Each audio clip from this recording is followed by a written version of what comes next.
யக்ஷினிகளுக்கு செய்யக்கூடிய பூஜைகளை வந்து ம். சாதனா அல்லது சாதனை அப்படின்னு தமிழ்ல ஆமா, அப்படின்னு கண்டிப்பா. சொல்றாங்க இல்லையா? ம். அப்படின்னா என்ன? யக்ஷினிகளோட சித்தி பெற முடியுமா? அதாவது நாம நினைச்ச காரியம் நடக்கணும் ம். அந்த மாதிரி முடியுமா?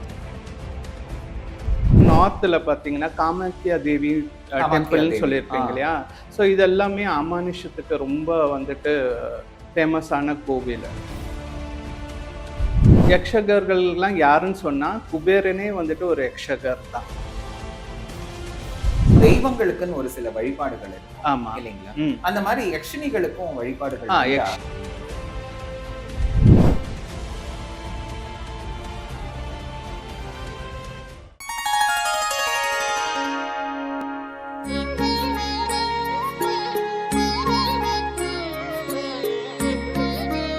இன்னைக்கு நான் உங்ககிட்ட கேட்க போறது வந்து யக்ஷினிகள். இதுக்கு முன்னாடி நீங்க யோகினிகளை பத்தி சொல்லிருக்கீங்க. இன்னைக்கு நாம பார்க்கிறது யக்ஷினிகள் பற்றி. யக்ஷினிகள் அப்படிங்கிறது யாரு? அவங்கள பத்தி சொல்லுங்க. யக்ஷினி வந்துட்டு இவங்க வந்துட்டு தெய்வீக ஆவிகள். ஆவிகள். ஆவிகள். ஆனா நல்ல தெய்வம் வம்சமுள்ள ஆவிகள். இவங்க பாசிட்டிவ் ஆவிகள். பாசிட்டிவ் ஆவிகள். இப்போ வந்துட்டு துர் ஆவிகளும் இருக்கு. இந்த மாதிரி தெய்வீக ஆவிகள் இருக்கு. இந்த தெய்வீக ஆவிகள்ல வரவங்க தான் இந்த யக்ஷினிகள். இவங்க எப்படின்னா, இவங்க வந்துட்டு நம்மளுக்கு அழகு, அறிவு, அப்புறம் வந்துட்டு சௌந்தரியம், அதே மாதிரி பணம், அட்ராக்ஷன் இதெல்லாம் குடுக்கக்கூடியவங்க. இவங்க வந்துட்டு 2 லோகத்துல இருக்கக்கூடியவங்க. பூலோகத்திலயும் இருப்பாங்க. அதே மாதிரி ஒரு அலகாபுரின்ற ஒரு லோகத்திலயும் இருப்பாங்க. நீங்க நினைக்கலாம் அலகாபுரின்ற உலகம் என்னதுன்னு. அது வந்துட்டு குபேர உலகம். அந்த உலகத்துல இருக்கிறவங்க தான் இந்த யக்ஷினிகள். These are all some kind of myth. Truth. உண்மையா? உண்மையான இதுதான். Okay, okay. ஆவிகள்னு சொல்லிட்டீங்க. ஆவிகள் அப்படின்னாலே வந்து இறந்ததுக்கு பிறகு அலையக்கூடிய ஆன்மாக்களை தான் ஆவிகள் அப்படின்னு பொதுப்படையா சொல்லுவாங்க இல்லையா? இவங்கள வந்து தெய்வீக ஆவிகள் அப்படின்னு சொல்றீங்களே, அது ஏன்? ஆமா, இவங்கள ஏன் நம்ம வந்துட்டு தெய்வீக ஆவிகள்னு சொல்றோம்னா, இவங்க வந்துட்டு குபேர உலகத்துல இருக்கக்கூடியவர்கள், யக்ஷர்கள், யக்ஷினிகள்னு சொல்லிட்டு இவங்க பிரிவுபடுத்தப்பட்டவர்கள். இவங்க வந்துட்டு என்ன பண்ணுவாங்கன்னா, பொருள், சம்பத்து இதெல்லாம் வந்துட்டு காக்கக்கூடிய சக்திகள். இவங்க வந்துட்டு அந்த குபேரனுக்கு கட்டுப்பட்டு இருக்கிற ஆவிகள். எப்பவுமே வந்துட்டு இத வந்துட்டு காப்பாத்தி கொண்டு இருக்கிறவங்க. அந்த லோகத்துல இருக்கனால, இப்போ குபேரன்றனாலே வந்துட்டு காசு, சம்பத்து, பொருள், அந்தஸ்து அந்த இதெல்லாம் இருக்கு இல்லையா? அத வந்துட்டு காக்கிற ஆவிகள். தெய்வம் அம்சமுள்ள ஆவிகள். சோ இவங்க வந்து ஆவிகள்னு சொல்றீங்க இல்லையா? மனிதனாக பிறந்து இறந்து அப்படி ஆவிகள் ஆனவங்களா? எப்படி? இப்ப பாத்தீங்கன்னா தேவதைகள் இருக்காங்க, கந்தர்வர்கள் இருக்காங்க, தேவர்கள் இருக்காங்க. அது மாதிரி நிறைய பிரிவு இருக்கிறதுல வந்துட்டு இவங்கள் வந்துட்டு தெய்வம் அம்சம் உள்ள ஆவிகள், ஸ்பிரிட்ஸ்ன்னு சொல்லுவோம். ஓகே. இப்ப அந்த ஏஞ்சல்ஸ்ன்னு சொல்றோம் இல்லையா? அதே மாதிரி இவங்க வந்துட்டு குட் ஸ்பிரிட்ஸ் ஆவிகள். இப்போ நீங்க இந்த தேவர்களோட ஸ்பிரிட்ஸ் அப்படின்னு சொல்றீங்களா? அப்ப அவங்களும் இறந்து போய் அந்த மாதிரி ஆவியா இறந்து போனா இதுன்னு கிடையாது. இப்ப காவலர்கள் இருப்பாங்களே, இப்போ நம்ம இறந்து போனா மேல வந்துட்டு ஒரு யமலோகத்துல வந்துட்டு காவலர்கள் வரவங்க இருப்பாங்க இல்லையா? ஒரு காவலர்கள்லாம் இருப்பாங்க இல்லையா? அதே மாதிரிதான் இவங்க வந்துட்டு அலகாபுரின்ற உலகத்துல வந்துட்டு சம்பத்து, இந்த மாதிரி பொருள், நகை, எல்லாம் செல்வத்துக்கெல்லாம் வந்துட்டு அவங்க காவலர்களாக இருக்கிறாங்க. So they are all securities like. Securities வந்துட்டு யக்ஷர்கள் தான் மெயினா காவலர்கள் மாதிரி இருப்பாங்க. இவங்க வந்துட்டு இந்த மாதிரி ஒரு அட்ராக்ஷன், ஒரு ஒரு கைண்ட் ஆஃப் சார்சரி மாதிரி ஒரு இது மாதிரி இருக்கக்கூடியவங்க. உங்களுக்கு அழகு, அந்தஸ்து அதெல்லாம் கொடுக்கக்கூடிய சக்தி உடைய ஆன்மாக்கள். Okay, okay, okay. சரி. இப்போ இந்த யக்ஷினிகள் அப்படின்னு சொல்றீங்க இல்லையா? அதே மாதிரி தான் யக்ஷர்களும் இருப்பாங்க. ஆமா, கண்டிப்பா. The female version is யக்ஷினிகள், மேல் வெர்ஷன் இஸ் யக்ஷர்கள். ஆமா, மேல் வெர்ஷன் வந்துட்டு யக்ஷகர்கள்னு சொல்லுவாங்க. யக்ஷகர்கள்லாம் யாருன்னு சொன்னா குபேரனே வந்துட்டு ஒரு யக்ஷகர் தான். ஏன்னா அவரோட டிபார்ட்மெண்ட் என்னன்னா உங்களுக்கு வந்துட்டு சம்பத்து, பொருள், செல்வம் இதெல்லாமே காமிக்கிறது. ஸோ அவரும் வந்துட்டு அந்த யக்ஷகர்கள் கூட அந்த கேடர்ல தலைவர் அவர் தான். ஓகே. அவருக்கு அடியில வரவங்க தான் இந்த யக்ஷகர்களும் யக்ஷினிகளும். யக்ஷினிகளும். Okay, okay. ஆ ஆக்சுவலி யக்ஷினிகளுக்கும், யக்ஷர்களுக்கும் ஏதாவது காம்பினேஷன் இல்ல தொடர்பு அந்த மாரி இருக்குமா? தொடர்புன்னு பார்த்தா, இவங்க வந்துட்டு அந்த லோகத்துல இருப்பாங்க தவிர, இவங்க வந்துட்டு யக்ஷகர்கள்ன்னு சொல்றவங்க வந்துட்டு சேவகர்கள். ஸோ குபேரனுக்கு வந்துட்டு எப்பவுமே ஒரு பாடி கார்ட் மாரி இருக்கிறவங்க. அந்த எந்த ஒரு பொருளும் நம்ம வந்துட்டு அசையா சொத்து, ஆபரணம் எல்லாத்தையுமே வந்துட்டு காக்கக்கூடிய சேவகர்கள். இவங்க வந்துட்டு இவங்களோட மெயின் ஜாப் என்னன்னா வந்துட்டு செக்யூரிட்டி மாரின்னு சொல்லலாம். எப்பவுமே ஒரு பாடி கார்டு மாரி குபேரனுக்கு இருப்பாங்க. அந்த செல்வ சம்பத்தையும் காத்துக்கொண்டு இருப்பாங்க. இவங்க வந்து யக்ஷர்கள். யக்ஷகர்கள். யக்ஷினிகள் வந்துட்டு வெறும் அவங்களும் இந்த வேலைய பார்ப்பாங்க. அது இல்லாம அழகு சம்பந்தமானது, அட்ராக்ஷன் சம்பந்தமானது, ஸோ இதுக்கெல்லாம் அவங்க வசீகரம் அதெல்லாமே அ அது சார்ந்து தானே இருக்கும். ஸோ அதெல்லாம் இருக்கக்கூடிய சக்தி படைத்தவங்க வந்துட்டு யக்ஷினிகள். ஆ இப்போ நாம பொதுவா தெய்வங்களுக்குன்னு ஒரு சில வழிபாடுகள் இருக்கும். ஆமா. இல்லைங்களா? ம். அந்த மாரி யக்ஷினிகளுக்கும் வழிபாடுகள் உண்டா? யக்ஷினிகளுக்கும் வந்துட்டு வழிபாடு இருக்கு. இது எப்படின்னா வந்துட்டு அவங்களுக்கு தனியா ஒரு கோவில்னு கிடையாது. ஓ! ஆனா யக்ஷினிகளுக்குன்னு சொல்லிட்டு சில பூஜைகள், விதிமுறைகள் எல்லாம் பண்ணிட்டு இருக்காங்க. இதுல பாத்தீங்கன்னா, நார்த்ல பாத்தீங்கன்னா காமாக்யா தேவி காமாக்யா டெம்பிள்னு தேவி. சொல்லியிருப்பீங்க இல்லையா? ஸோ இதெல்லாமே அமானுஷ்யத்துக்கு ரொம்ப வந்துட்டு ஃபேமஸான கோவில். ஸோ இந்த ஒரு சில கோவில்கள் ஒரு 6, 7 கோவில்ல வந்துட்டு இந்த யக்ஷினிகளுக்கு பூஜை பண்ணிட்டு இருக்காங்க. ம்ஹ்ம். சவுத்துல எங்க பண்றாங்கன்னு அவ்வளோ கிளியரா ஒரு டீட்டெயில்ஸ் இன்ஃபர்மேஷன் இல்ல. இல்ல. ஆனா நார்த்ல வந்துட்டு இந்த காமாக்யா டெம்பிள்ல வந்துட்டு கண்டிப்பா இந்த பூஜை எல்லாம் நடக்குது. அது இல்லாம யோகினிங்களோட டெம்பிள் நம்ம பேசினோம் இல்லையா? ஆமாங்க. அந்த டெம்பிள்ஸ்லயும் இந்த வந்துட்டு இவங்களுக்கு வந்துட்டு யக்ஷினிகளுக்கும் பூஜைகள் யக்ஷினிகளுக்கும் நடக்குது. பூஜை கண்டிப்பா நடக்குது. அதே மாரி என்ன நம்மளுக்கு தேவைப்படுதோ அதுக்கு ஏத்த மாரி இந்த பூஜை வந்துட்டு இவங்களுக்கும் செய்றாங்க. ஆனா தனியா இவங்களுக்கு ஒரு கோவில்னு இல்ல. ஓகே. அதே மாரி உங்களுக்கு வந்துட்டு வேற கோயில்களும் இருக்கு. ஒரு சில கோயில்களும் இருக்கு. அங்கேயும் இந்த யக்ஷினிகளுக்கு வந்துட்டு பூஜை செஞ்சுட்டு தான் இருக்காங்க. பொதுவா நாம வழிபடக்கூடிய தெய்வங்களுக்கு வந்து பூஜை முறைகள்ன்னு சிலது இருக்கும். ஆமா. அதே இந்த யக்ஷினிகளுக்கு செய்யக்கூடிய பூஜைகள வந்து ம். சாதனா அல்லது சாதனை அப்படின்னு தமிழ்ல. ஆமா. கண்டிப்பா. அப்படின்னு சொல்றாங்க இல்லையா? ம். அப்படின்னா என்ன? சாதனைனா எப்படி நம்ம செய்யணும்ன்றது வந்துட்டு. முறை. ஆமா முறைன்னு அதுதான் சொல்லிட்டு சாதனை இருக்கு. அதுதான் அங்க. சாதனைன்னு சொல்றது. ம். ஏன்னா ஒரு குரு இல்லாம நம்ம வந்துட்டு இந்த யக்ஷினிகள கண்டிப்பா வணங்கவே முடியாது. ஓஹோ! ஏன்னா அது ஆபத்துல போய் முடியும். ஓ!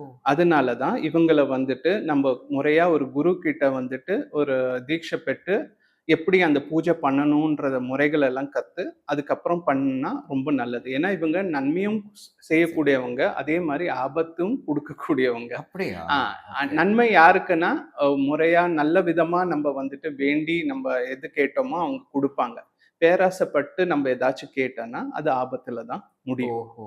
அதனால தான் ஒரு குருவோட ஆலோசனை மூலமா நம்ம வந்துட்டு இத கத்துக்கிட்டு அவங்களுக்கு பூஜை பண்ணான்னா, கண்டிப்பா உங்களுக்கு நல்லதே நடக்கும். பூஜைகள் இந்த மாரி ஒரு குருவோட தீட்சை வாங்கி நாம செய்யணும் அப்படிங்கிற விளக்கத்த நீங்க தர்றீங்க இல்லையா? ம். ஆம். அதுக்கான மந்திரங்கள் கூட உண்டா? ஏன்னா, ஆமா. நம்ம தெய்வங்களுக்கு பிள்ளையார், முருகன், சக்தி, சிவன், விஷ்ணு இந்த மாரி தெய்வங்களுக்கு நம்ம சஹஸ்ரநாமங்கள், நாமார்ச்சனை இந்த மாரி எல்லாம் செய்றோம். யக்ஷினிகளுக்கும் அந்த மாரி ஆமா. மந்திரங்கள் இருக்கா? ஒரு யக்ஷினிக்கும் ஒரு மந்திரம் இருக்கு. ஸோ பொதுவான சில அதெல்லாம் வந்துட்டு ரொம்ப ரகசியமா வச்சிருக்காங்க.